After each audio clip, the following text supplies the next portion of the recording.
Up in the Big Game Hunter, and you're watching or listening to or doing something for today's episode of Career Coach Office Hours. I'm spending time Tuesdays at noon Eastern and Fridays at 9 a.m. Eastern answering questions from job hunters that I receive because I get a lot. You know, I create a lot of content. So, for example, I host the number one podcast on Apple Podcasts for job search, which is called No BS Job Search Advice Radio. It comes out 5 days a week. Today was episode 2200 of the show. Uh, no show is even close to me in terms of that number of episodes. And I also have jobsearchtv.com on YouTube, as well as on Amazon and Roku. I believe it also is appearing on maybe 90 other smart sets through bingenetworks.tv, and Hero2Go is another platform that it appears on. But the result is people find out about me, they send me questions, and if you have a question for me today, you can put it into chat, and I'll try and get to it because I've got a pretty packed show today. And I'll also say during the week, if you happen to watch this, or during any week, if you have a question, send an email to me at thebiggamehunter@gmail.com. And in the subject line, put the phrase office hours. This way I know what it's about. I can aggregate these for a time in the day where I might be able to respond to them, or at latest, you'll get a response during Career Coach Office Hours. Now, I've got a bunch of questions because I don't just simply cover job search. Hiring, managing and leading, workplace-related issues. This is the kind of coaching that I do.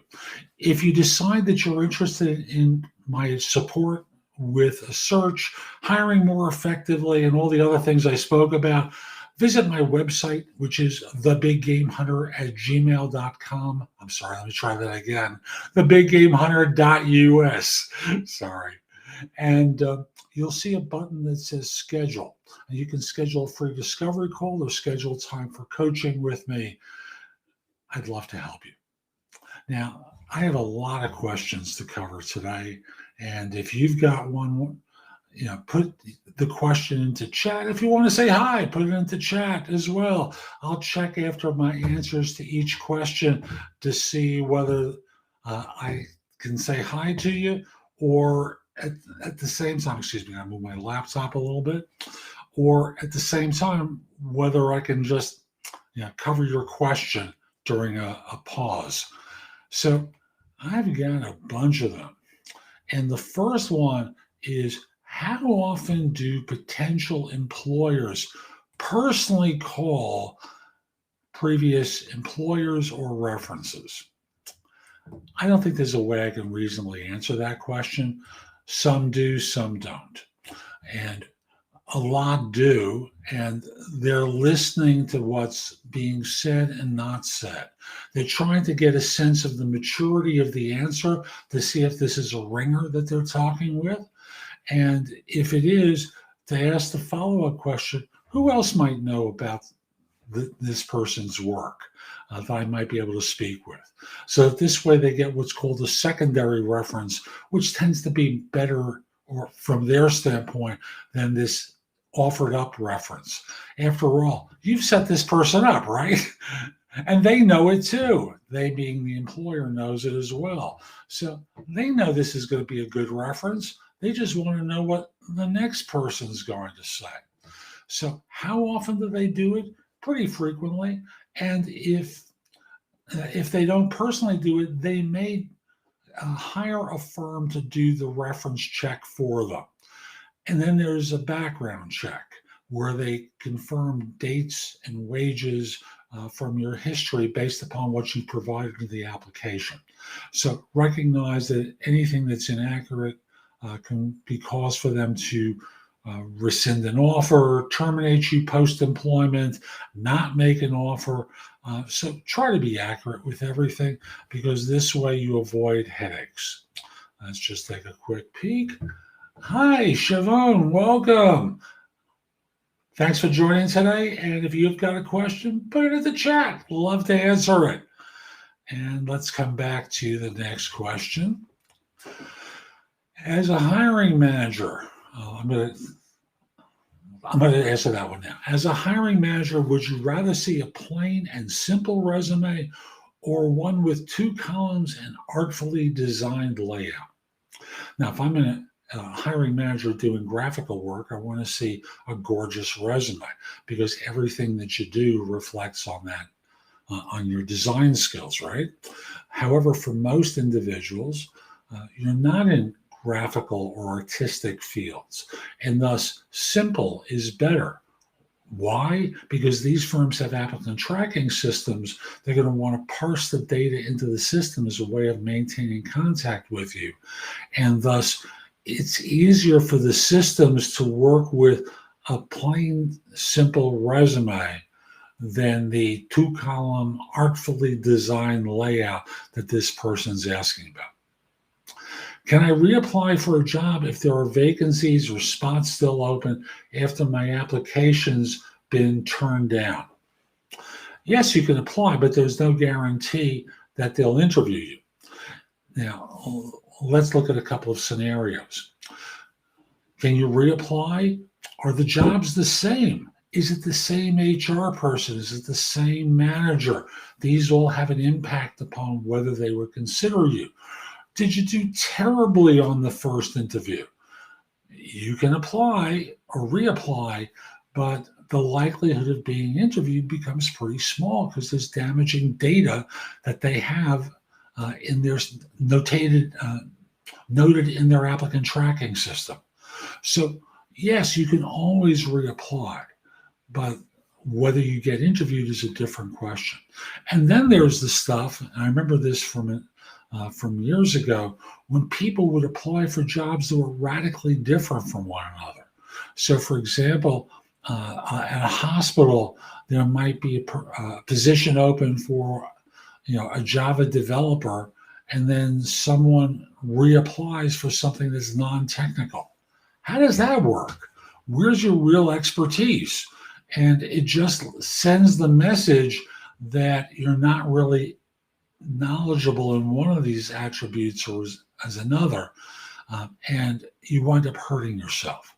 So I'll just pause and say, don't put yourself in the position of being rejected. It's just going to come back and bite you in the butt. I'm going to pause for a second and do my job search insider tip for today, which is most people who I meet with, and this started off my time when I did recruiting, which I did for what felt like 100 years, but in fact was more than 40. Most people I met with, and I still meet with, are amateurish about job hunting. They don't really know how to do it well, and thus they learn through trial and error. And as a result, they lose out on opportunities. Why would you do that? Now, interviewing is one specific skill that you can practice because you start to notice what firms ask for. Now, I've got an online course on Udemy, that's Udemy, that will teach you a framework for interviewing. It's called the Ultimate Job Interview Framework. You can check it out at thebiggamehunter.us/interviews. And you'll find the course there. It really simplifies the interview process. No matter whether you buy this, buy the book, do some other way of learning how to interview. You can't just walk in and wing it. It's important to practice the right answers in order to streamline the job search, get more offers faster, and be in a position where you have a chance to win. So that's my insider tip. And let's continue on with Q&A after I first check to see if anyone's said hi. Yes, Siobhan has a message for me. I hope I'm pronouncing your name correctly. Will updating your skills on LinkedIn make your employer think you're searching for work, even though you're not? With some employers, it will, because one of the simplest indicators that a person's looking for a job is a change to their LinkedIn profile. And there are systems that firms use to identify people with certain skills that notifies them, um, that considers a recent update to a background an indicator of a job search. So with that, what you do is go to your privacy settings on LinkedIn and turn off notifications in the privacy settings to notify people that you're connected with that you've made a change to your profile. Why do I say that? Because many of you are connected with people that you work with, and thus they would be notified, like your manager, your HR person would be notified that you made a change, and thus they start working with the assumption that you're looking for something else. Also, if you post on job boards, pay for the additional service that blinds your name, that takes your name off and gives you a unique URL or unique email address for them to contact you. Same thing. And I remember when I still did recruiting, I had a client who said, who contacted me about 3 positions. And I said, when are they open? And they said, well, I just found their resume. I have 3 of our people on job boards looking for something else. So it'll probably be 2.5 months before I can bring them on. But I want you to start looking now. Job boards have the same issue. So try to hide your name. Try to have a unique to job search email address that forwards to your real one in order to avoid being caught. And I say caught with air quotes, being perceived as looking for something else. Obviously, with job boards, you are looking for something else. But with LinkedIn, all you do is turn off privacy settings, make the changes to your profile, and then update it. So thanks. I'm glad I could help you. And let's come back to some of the questions I received in advance. And folks, again, if you've got a question for me, put it into chat. I'd love to answer. Oh, I felt so badly for this question. I'm not smart, but I work extremely hard. Will I be able to succeed? I'm almost done with college, have a near perfect GPA because I tried extremely hard. No one's going to hire me. I lack confidence and I fear it will take me forever to learn work. So number 1 is you'll learn how to do work just like you did everything in school. That's a fact. And your lack of confidence may hurt you. But if you have a good manager, they'll start to reinforce the good work that you've done. That will hopefully help you build confidence. And there's a number of different ways to work on improving it proactively. One is to hire a coach. One is to enter therapy. There are different approaches to this kind of a problem, but the evidence says that you're smarter than you think you are, and your GPA is a measure of your commitment to working hard into excellence, and you're smarter than you think you are. It is true that you lack confidence, and it will take you a little time to adapt to the world of work because it is different than being in school.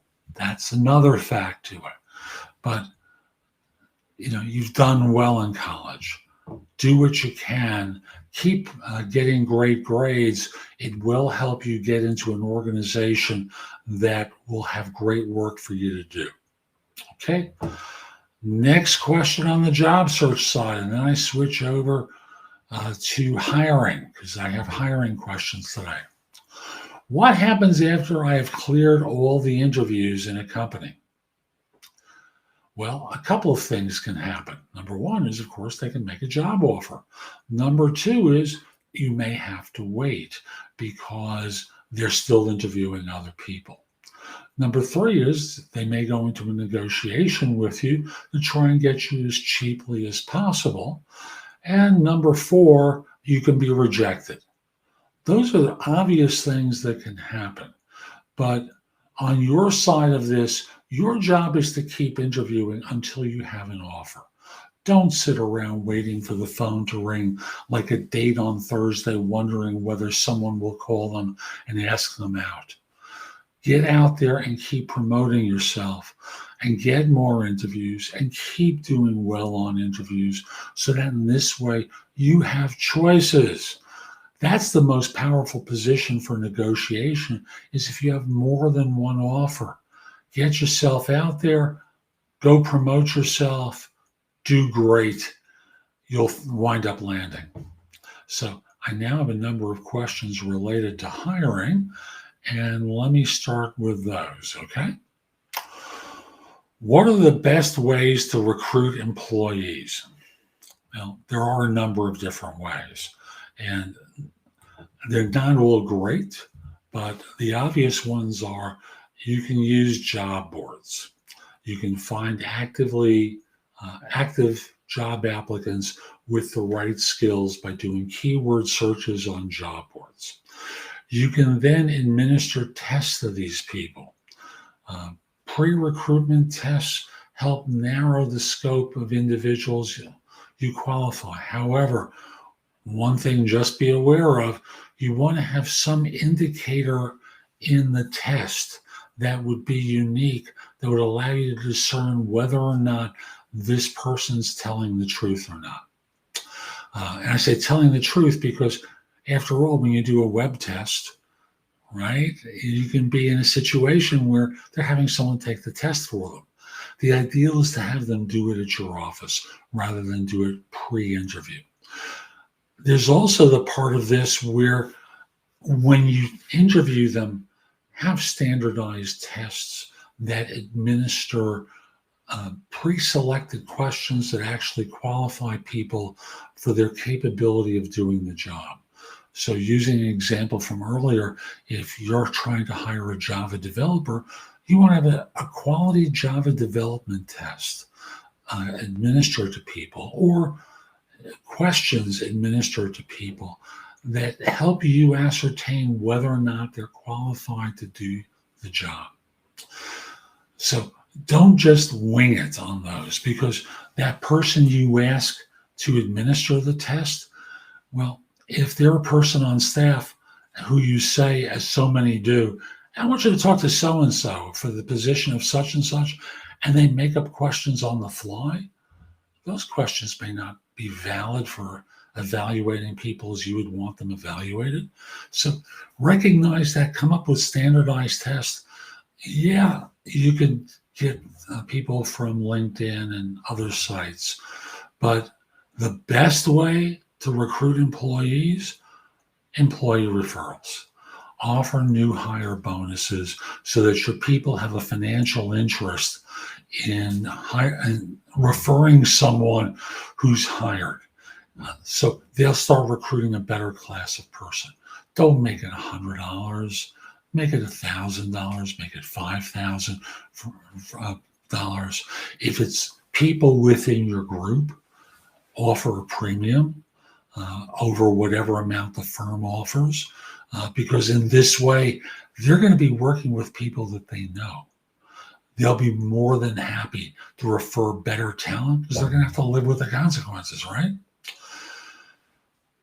Now, I'll go an extra level, and that is when a manager interviews someone, excuse me, most of you ask pretty predictable questions that are kind of useless. Tell me about yourself is the most obnoxious question known to humanity. It's lazy at this point because they will have the answer to that scripted out in advance. And what do you really learn that you couldn't read on the resume? Here are several questions to consider asking instead of tell me about yourself that'll get you much deeper with these people a lot faster. The first one is a time saver. What's most important to you in the next job or organization? What will you need to see or hear to believe it's the right choice for you? And if you hear an answer that doesn't work given your environment or the nature of the position, why waste your time? Why waste their time if you can't provide it? You're better off saying to them, I want to be clear. I hear you loud and clear, but we don't have that facility here. What we do is such and such. If you're okay with that, let's go on. If you aren't, I don't want to waste your time. I want to respect your time and you. And let's move on and part as friends. So that's question number one. Number two is, why do you do what you do? And it's a fun question because, frankly, you want to understand why it is they got into this field. Some people give immature answers. So, I needed the money. I couldn't find anything else. These are obvious immature answers. But then there are the sophisticated ones where you learn how they think. You learn how they thought. You learn how they entered the field and how they wound up growing to where they are now. Third question is, and you'll notice these all take them off the script of questions that they're expecting, and you're getting to the real human being. What did you want to be when you were growing up? So you hear the childhood dreams and you hear the passion. And I'll give my own example. I want to be a pitcher for the New York Yankees. I want to be a professional ballerina, someone might say. And you look for the excitement and their awkwardness in offering up their answer. They may laugh, and that's perfectly fine because the next question really takes you further. So how did you get from there to here? And you don't want to judge them. You just want to hear how it was they entered this field so that in this way you'll learn something about them as a human being. Their story can go on for a while, and it will often tap into their hearts about making the move and give them some recognition. And it'll be useful for you to inspire them at times when you manage them. So look at these 4 questions as an opportunity to change the interview into something that allows you to get below the surface, as many of the questions do, and tap into their humanity much, much better. Helena, good to see you, and hope you're well. Helena's been a regular with my shows. You missed last Tuesday. Glad you could make it today. Otherwise, you've made almost all career coach office hours since I started the show. So welcome. And if you have a question, don't hesitate to ask in chat. Next question is, let me come back to my notes. How do you find out if someone is a jerk before you hire them? I want someone who isn't too abrasive, competitive without being cutthroat, and who is able to represent the company well. Well, this is really about reference checking again. And you don't want to necessarily start, well, you have to start with the references that they offer, but you want to get past them and talk with them legitimately and check a reference with them. But who else would know about so-and-so's work? I'd like to talk with them as well and hear what they might have to say. Oh, I don't know anyone else. Really? They didn't work with anyone else? Yeah, but they're not with the firm anymore.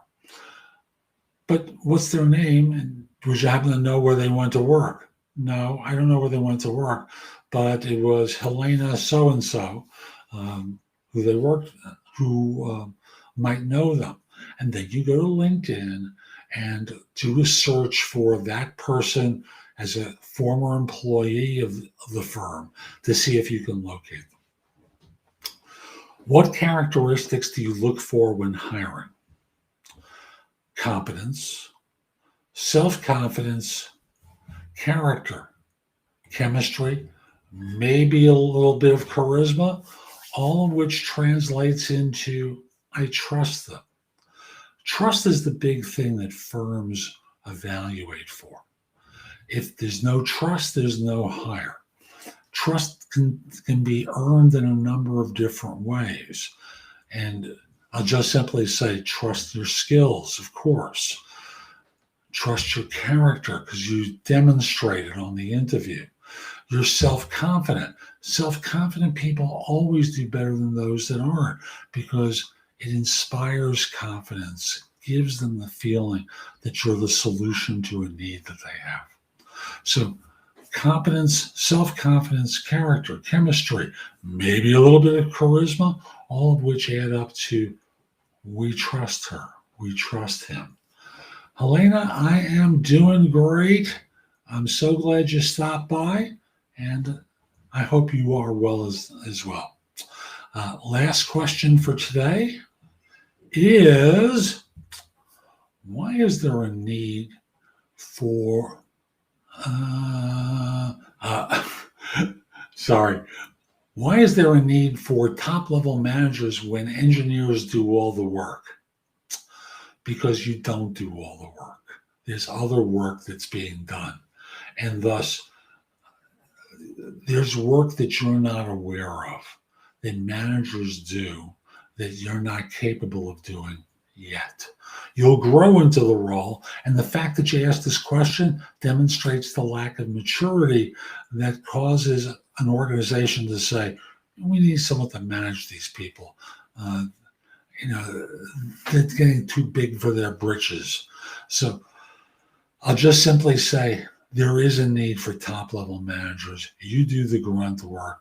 They do the political work that gets the budget that allows them to hire you and do the work that you're going to be doing. They do the interface work with the end user internally that allows you to get clearer specifications. They deal with the political issues internal to the organization that you're not capable of doing, as demonstrated by this question, and so much more, including hiring, dealing with personnel problems.